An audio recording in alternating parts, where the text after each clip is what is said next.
Syaitanirrajim. Bismillahirrahmanirrahim. Assalamualaikum warahmatullahi wabarakatuh.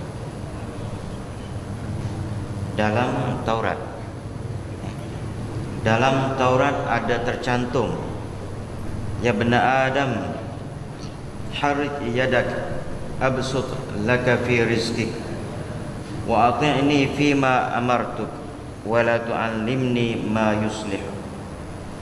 Wahai anak Adam, gerakkan tanganmu, kami berikan rezekimu. Kami berikan rezeki bagi kamu, rezeki kamu, dan taatlah kepadaku dalam semua perintahku, dan jangan engkau ajarkan kepadaku apa yang menjadi kebaikanmu. Baik, ini dalam Taurat Nabi Musa, Taurat, Injil Isa, Taurat Musa. Jadi Allah Ta'ala kata, wahai manusia, gerakkan tanganmu, kerjalah, kerja. Kerja, rezeki aku bagi. Maknanya di sini hak Allah Ta'ala suruhnya kita bekerja.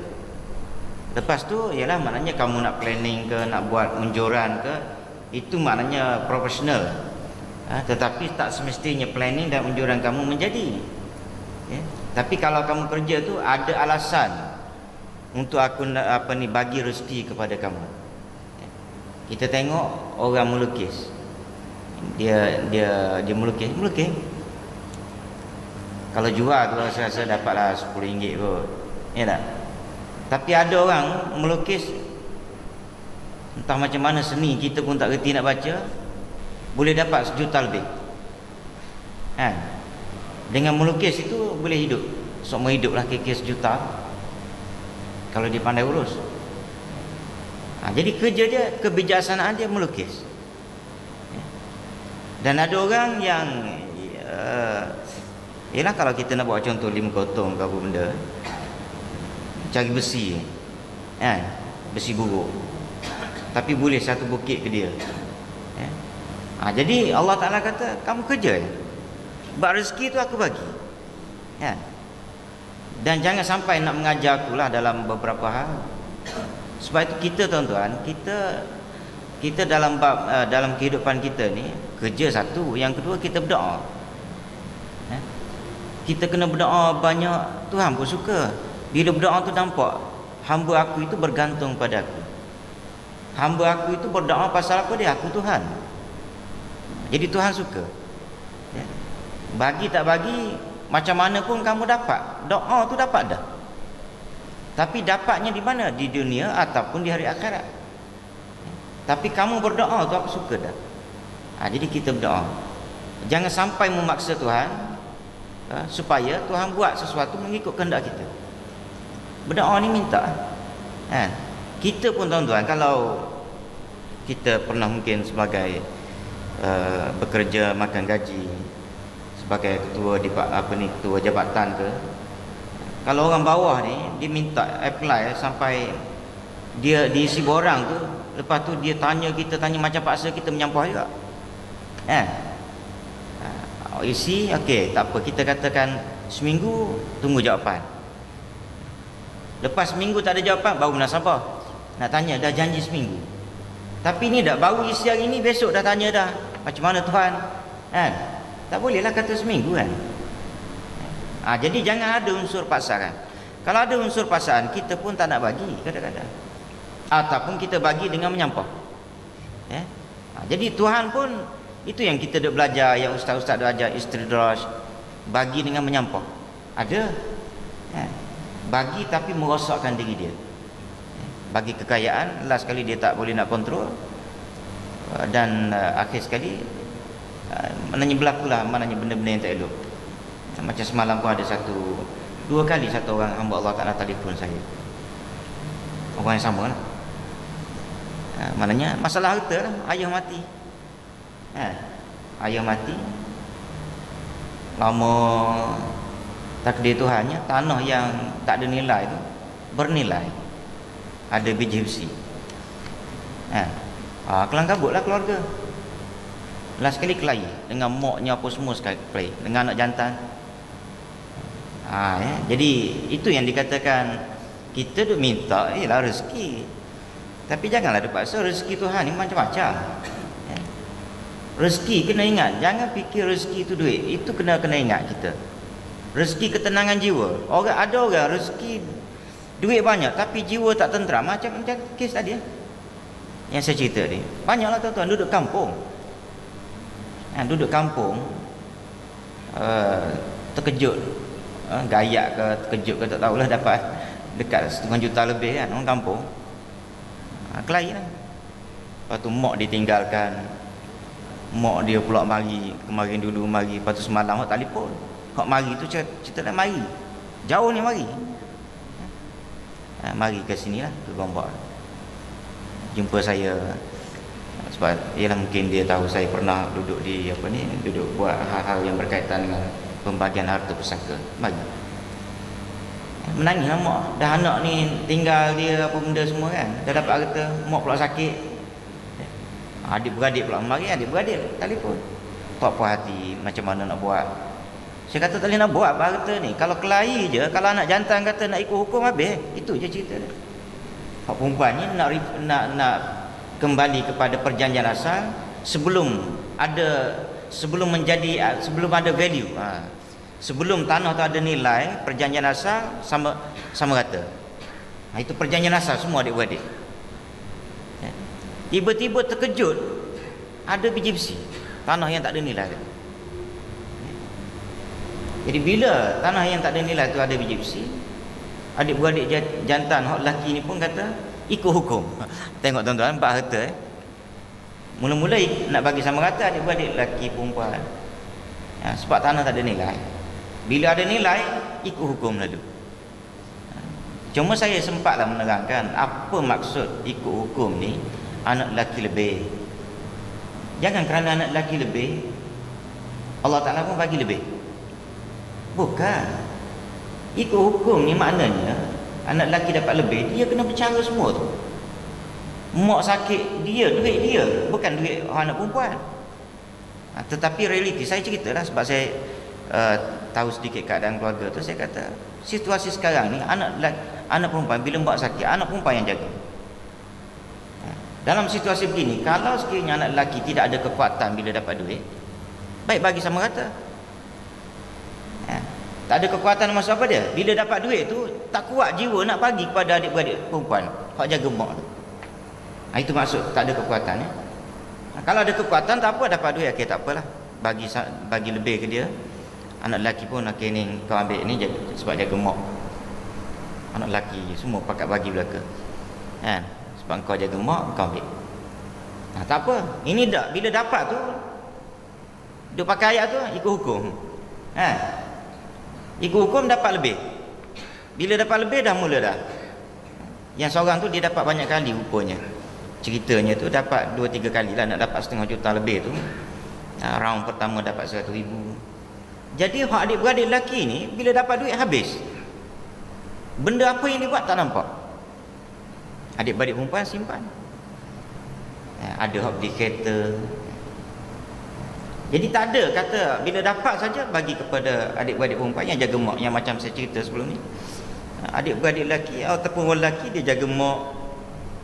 Itu sebab dia dapat lebih. Yang keduanya, bila ada adik-beradik lelaki adik-beradik perempuan yang kematian ataupun bercerai dengan suami dia, maka dia kena menanggung anak-anak yatim. Itu dia dapat lebihnya, bukan dapat lebih kerana dia lelaki. Maknanya tanggungjawab lain tu ada dalam keluarga. Anak perempuan kalau dapat sama banyak, kita katakan dapat sama banyak, suami kata apa nak tolong-tolong ni, dia dah dapat dah habisnya. Orang lelaki dia ada kuasa dia sebagai lelaki. Kalau perempuan isteri dia kata buat apa nak tolong anak saudara kita tu, kan dia dah dapat dah bahagian dia dah. Itu tanggungjawab saya sebagai orang lelaki. Dia anak saudara saya. Lepas tu hak saya bagi lebih ni kepada adik-beradik perempuan yang jaga mak tu, dia jaga mak. Jaga mak tu tanggungjawab awak lah. Tanggungjawab saya, tapi saya tu mana awak lah. Tapi oleh kerana mak tak nak duduk ataupun awak tak nak jaga, ada adik-beradik lelaki, ada apa ni? Ada adik-beradik perempuan yang nak jaga, maka okey, maknanya kita bagilah dia. Jadi senang, agama ni senang je, tapi dah kadang-kadang agama ni dia tewas bila manusia tu jahil. Termasuk kes babi ni lah. Yang jahil punya pasal tu, yang ada menangis-nangis nak tukar darah atau apa semua tu. Tapi kalau dia tidak jahil, dia relax lah. Kalau betul ada babi lah, kalau betul ada babi. Dan kita juga kena belajar dari sudut ilmu fiqh, ilmu usul fiqh dipanggil, yang menyatakan ada benda haram dalam situasi yang tertentu dia akan bertukar jadi halal. Seperti yang ditimbulkan oleh Dr. Yusuf Qaradawi. Sebab tu kita tidak kelang kabut lah benda-benda macam ni. Orang yang berilmu dia tidak kelang kabut. Yang keduanya, cuma satu saya tengok isu babi ni, Cadbury apa ni, ulama kadang-kadang ataupun ialah maknanya kebanyakan orang dia tidak pisahkan tau antara ilmu fiqh dengan ilmu tasawuf. Dia tak pisahkan itu. Kena ceritalah pandangan fiqhnya lagu ni. Benda yang dah termakan settle masalah. Yang kedua, katakan kita mengambil pandangan yang kata benda yang telah pun dipanggil istihalah ataupun diubah suai, transformasi, daripada haram dia akan jadi halal. Benda ni fiqhnya kata lagu tu dengan jumlahnya sedikit, yang telah pun dipanggil zat dia, zat babi tu dah habis licin dah, cuma ada asal dia mari daripada babi juga. Okey, ini saya cerita ringkas je lah.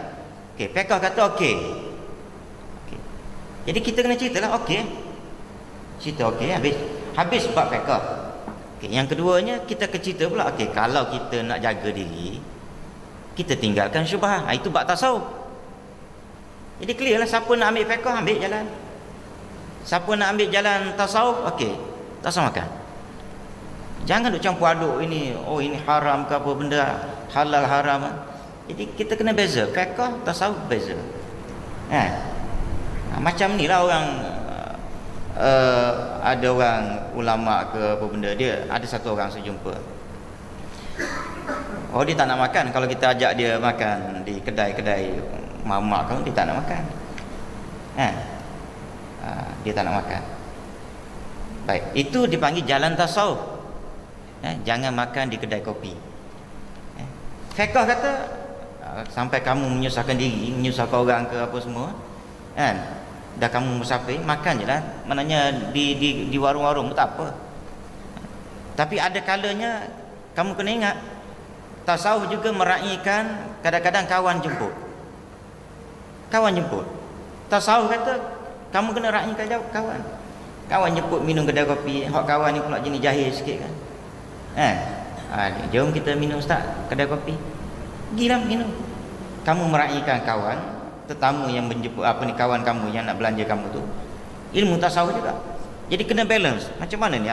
Tasawuf kata jangan makan tepi-tepi jalan. Tapi dalam masa yang sama tasawuf juga kata kawan kamu jemput, kamu kena raihkan. Timbang. Sebab tu saya tengok dalam bab ini, saya tengok cantiklah saya berkawan secara ni lah, maknanya orang panggil ialah berkawan lah, atas nama cakap apa Tok Guru ni Aziz dia boleh makan kedai kopi tapi dia ilmu tasawuf dia tinggi. Ada setengah orang tu tak alim mana pun, tapi kalau kita ajak tak nak makan. Tok Guru boleh, saya pernah jemput dia ke Jerantuk tu, saya ajak dia pergi kedai kopi, dia pergi dengan serban dia apa benda makan, orang jamu. Orang pun jamu, sebabnya orang tu tuan kedai tu minta dia, okey minum pagi Tok Guru, minum sini saya nak belanja. Saya pun bawa. Dia boleh makan. Tapi setengah orang lain tu kita jemput, tak apalah. Jadi dia tak boleh nak buat adjustment antara fiqh dengan tasawuf. Dalam fiqh tu sendiri pun kita kena ada orang panggil penilaian dia ataupun ada panduan. Macam tadi lah, tasawuf kata jangan makan. Tapi tasawuf juga Kan? Tasawuf juga mengajar kita supaya kalau orang jemput makan. Tasawuf mengajar kita puasa sunat. Itu tasawuf. Sunat bulan-bulan Syaban ke benda ni nak puasa-puasa lah, Isnin Khamis ke. Tapi tiba-tiba orang mari rumah kita, tasawuf aja, kamu bukalah. Itu kata benda ni nak pada ilmu. Ya. Kalau tak ada ilmu kita nampak ekstrem. Ataupun kalau tak ada ilmu kita nampak longgar sangat. Longgar. Ya. Bukan setakat kedai mamak makan. Hak jenis-jenis rasuah pun dimakan juga. Jadi longgar kerana ilmu tak ada. Pertama ilmu tak ada lah. Yang kedua kalau ada ilmu kadang-kadang nafsu pula mari. Ya.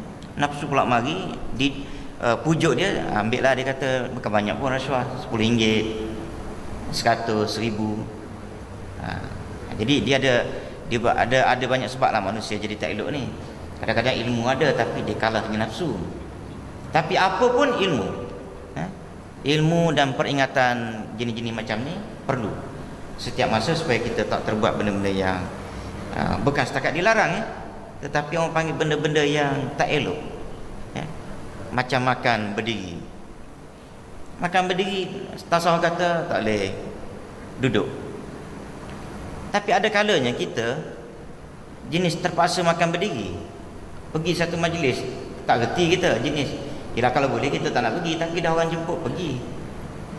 Pergi-pergi pula tak ada kerusi. Kan? Kita pernah melalui situasi begitu.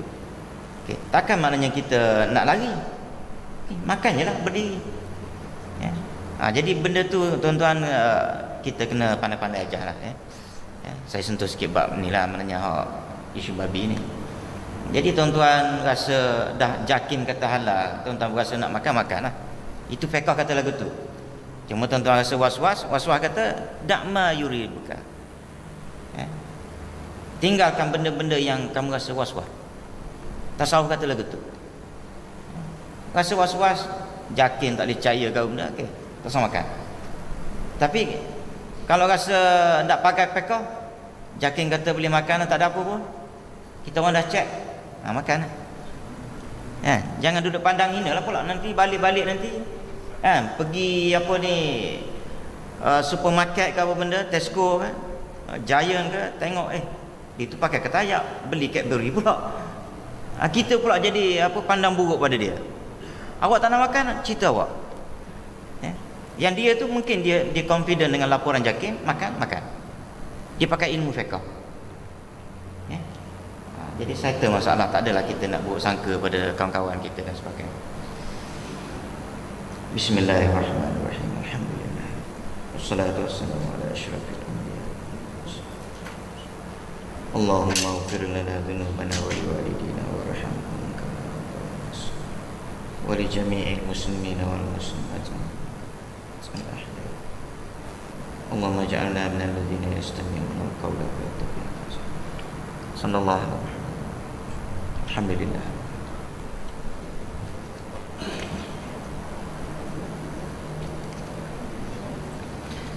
Wiring untuk PA system ni kita dah buat, cuma tak nampak, ada yang nampak dia keluar sikit-sikit. Duit sumbangan kita masih lagi terimalah kalau ada yang nak bagi sumbangan.